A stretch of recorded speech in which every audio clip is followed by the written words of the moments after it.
Kingdom greetings, नमस्कार अपने सभी दोस्तों को फिर से मैं वेलकम करता हूं।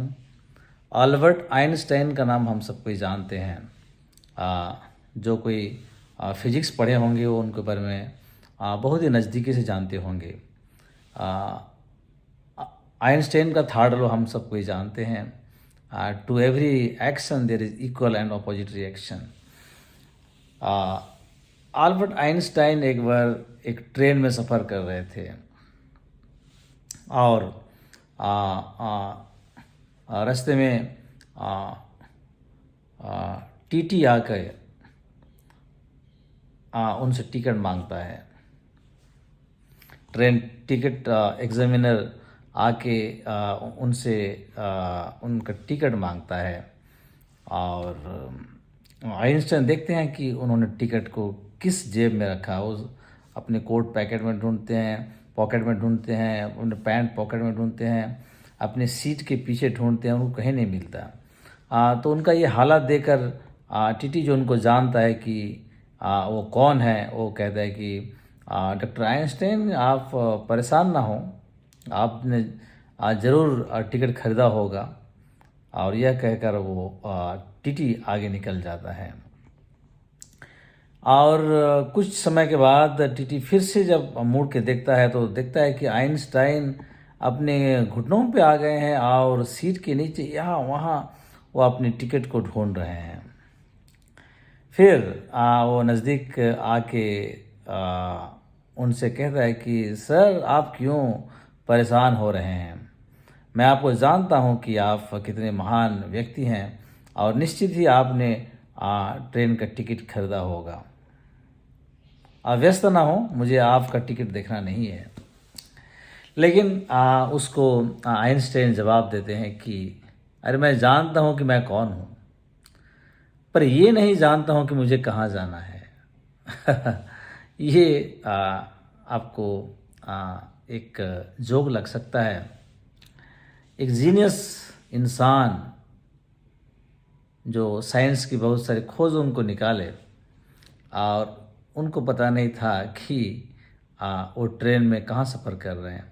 हो सकता है वो जो टिकट वो लिए हुए थे उस टिकट में उनका डेस्टिनेशन लिखा हुआ होगा, इसलिए वो ढूंढ रहे थे कि उनका टिकट कहाँ पर है। मेरे दोस्तों, आज लगभग अधिकतर लोगों का यही हाल है। वो उनका डेस्टिनेशन को ढूंढ रहे हैं, कहाँ पर है। हमने ट्रेन में तो बैठ गए, लेकिन हमें जाना कहाँ है। आपका डेस्टिनेशन क्या है, स्वर्ग या स्वर्ग का राज? आश्चर्य है जब हम परमेश्वर के राज की चर्चा करते हैं या स्वर्ग के राज की चर्चा करते हैं तो ये बहुत लोगों को ये इरेलीवेंट लगता है। लोग इसको सुनने की, इसके बारे में जानने की आग्रह नहीं रखते। यीशु मसीह ने कहा कि परमेश्वर का राज खेत में छिपे हुए उस धन के जैसा है कि किसी ने उसको पाया और उसको छुपाकर मारे आनंद से जाकर अपना सब कुछ बेच डाला और उस खेत को मोल लिया। ये ऐसा प्रीशियस है कि सब कुछ के बदले अगर ये आपको मिल गया तो आपको सब कुछ मिल गया।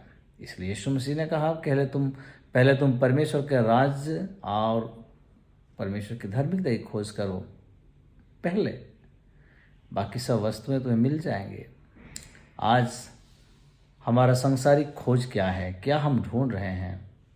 हो सकता है हमने जो नहीं खोया हम उसको ढूंढ रहे हैं, लेकिन हमने जो खोया हमें उसी को ढूंढना चाहिए। और जब वो खोया हुआ चीज़ या बात या विषय जो हमने खोया है, अगर एग्जैक्टली हम उसी को ढूंढेंगे और उसके बाद उसको पाएंगे, तब हमारा खोज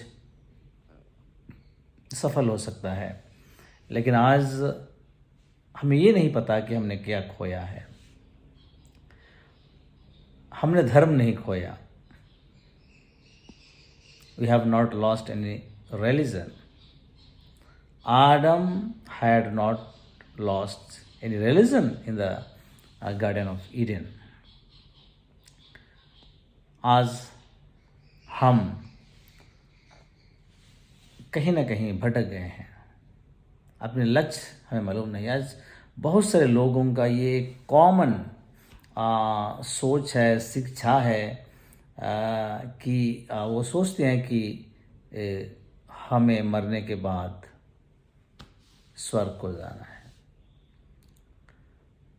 बहुत सारी जगहों पे मैं सवाल करता हूँ, आज भी मैं आपसे सवाल करना चाहता हूँ, आप स्वर्ग जाके क्या करेंगे? मुझे अपना 5 काम बताइए, स्वर्ग में आप क्या करेंगे।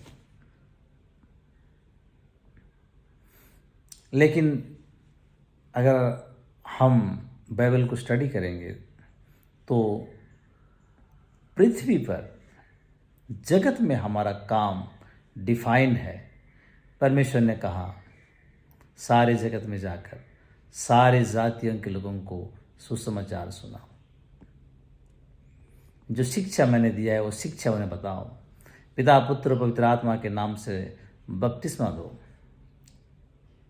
और यह राज्य का सुसमाचार सारे जगत में प्रचार किया जाएगा, तब जाके एक युग का अंत होगा, ना कि पृथ्वी ध्वंस होगा। परमेश्वर ने आदम को यह असाइनमेंट दिया कि आदम की वाटिका की रखवाली करे, निगहबानी करे, बागवानी करे। मनुष्य का काम, मनुष्य मिट्टी से बना हुआ है, मनुष्य का काम मिट्टी से जुड़ा हुआ है। परमेश्वर का राज्य एक ब्यूटीफुल कंट्री है जिसको परमेश्वर ने बनाया, और वो एग्जैक्टली स्वर्ग का कल्चर को देकर बनाया, स्वर्ग का गवर्नेंस को लेकर बनाया, स्वर्ग का एडमिनिस्ट्रेशन को लेकर बनाया, स्वर्ग का कॉन्स्टिट्यूशन को लेकर परमेश्वर एक राज बनाया, जो स्वर्ग का एक एक्सटेंशन है, जो स्वर्ग का एक कॉलोनी है। जैसे स्वर्ग में वैसे पृथ्वी पर। लेकिन आज हम किसके राज में हैं? कौन हम पर शासन कर रहा है, परमेश्वर या और एक नकली राज जो है, मनुष्य के पाप करने के बाद शैतान जो राज को यहाँ पे पृथ्वी पर जगत में फैलाने के लिए कामयाब हुआ, वो है अंधकार का राज। अंधकार का राज के कब्जे में आज जगत है। जगत का हर एक सिस्टम्स आज उसके मुट्ठी में है। टेक्नोलॉजी, साइंस, डिस्कवरीज, इन्वेंशंस जितने हो रहे हैं वो बुरी नहीं है, लेकिन उसको कौन कैसे इस्तेमाल कर रहा है ये इम्पोर्टेंट है। आज शैतान हर एक वर्ल्डली सिस्टम को इस्तेमाल करना जानता है। हमें चाहिए कि हम हर एक सिस्टम को, हर एक वर्ल्ड को हम परमेश्वर का राज का एक हिस्सा बनाएं, और ये हम कर सकते हैं क्योंकि परमेश्वर का राज एक खमीर जैसा है, छोटा सा खमीर जिसको आप माइक्रोस्कोप में भी मुश्किल से देख सकते हैं।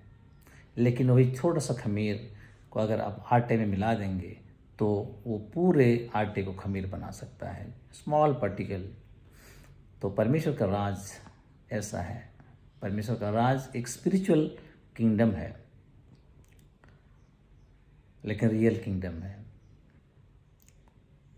इसका दो पहलू हो सकता है। एक ये एक अदृश्य राज्य है। इसका लोकेशन कोई एग्जैक्ट जगह पर नहीं है, इसका हेडक्वार्टर्स कोई एग्जैक्ट जगह पे नहीं है। राजा जहाँ रहते हैं उनका राज वहाँ रहता है, उनका पूरा हुकूमत उनके साथ रहता है। तो आज राजा उनका राजा अगर आप में है तो परमेश्वर का राज्य आप में है, क्योंकि राजा और राज्य एक साथ चलते हैं। सेकेंडली, अगर परमेश्वर के राज आपके अंदर है, क्योंकि पवित्र आत्मा आपके साथ है, पवित्र आत्मा आपके साथ हैं, तो वो जो परमेश्वर के राज के राजपाल हैं वो आपके साथ हैं। तो परमेश्वर के राज आपके अंदर है। अब ये राज्य या किंगडम को कैसे आप उसको फिजिकली, विजिबली उसको आप कैसे दिखा सकते हैं, ये इम्पोर्टेंट है। ये परमेश्वर का राज का जो कल्चर है, उस कल्चर को आप अपने काम से, अपनी व्यवहार से आप उसको बाहरी रूप से आप प्रदर्शित कर सकते हैं, दिखा सकते हैं कि yes, the kingdom of God is with in me, and this is the culture of the kingdom of God. और ये आप जो परमेश्वर के राज के लिए आपका जो जिम्मेदारी है, उसको आप जब जान जाते हैं कि yes, I am a kingdom citizen, I am abided by the constitution of God, मैं एक परमेश्वर के राज के नागरिक हूँ और परमेश्वर के राज का संविधान मुझे जो जिम्मेदारी दिया है उस जिम्मेदारी को मैं करूँगा। ये आपका असाइनमेंट है, काम है। कैसे आप परमेश्वर के राज को फैलाएंगे। आप जहीं कहीं रहते हैं, वास करते हैं, आप काम करते हैं, उस एटमॉस्फेयर को, उस एनवायरनमेंट को या उस जोन को या उस टेरिटोरी को या उस एरिया को आप कैसे परमेश्वर के राज में एक खमीर आटे को जैसे खमीर बना रहा है, आपको उस आपका एरिया ऑफ इन्फ्लुएंस या एरिया ऑफ प्रेजेंस को आपको परमेश्वर का राज बनाना। ये हम सब का जिम्मेदारी, पृथ्वी पर जितने भी लोग हैं उन सब का ये जिम्मेदारी है। तब परमेश्वर का राज्य यहाँ पे प्रकट होगा। उसका असर हम अपने जीवन में, अपने अगल बगल, अपनी पड़ोस में हम उसको देख सकेंगे। और बहुत सारी गहरी बातों को हम चर्चा करेंगे। आप आने वाले समय में बने रहिए। परमेश्वर के राज की बहुत सारी गहराइयों को हम चर्चा करेंगे और पवित्र आत्मा जो कि परमेश्वर के ज्ञान है, यीशु मसीह हमारे परमेश्वर के ज्ञान है, वो हमें ये सारे सीक्रेट्स को बताएंगे। और इसको जब हम एक्सेप्ट करेंगे, ये एक बीज है, ये बीज जब आप उसको आप एक्सेप्ट करेंगे तो ये बड़ा होकर एक पेड़ बनेगा, फल लाएगा। परमेश्वर आपको बहुत का आशीष दे। Thank you.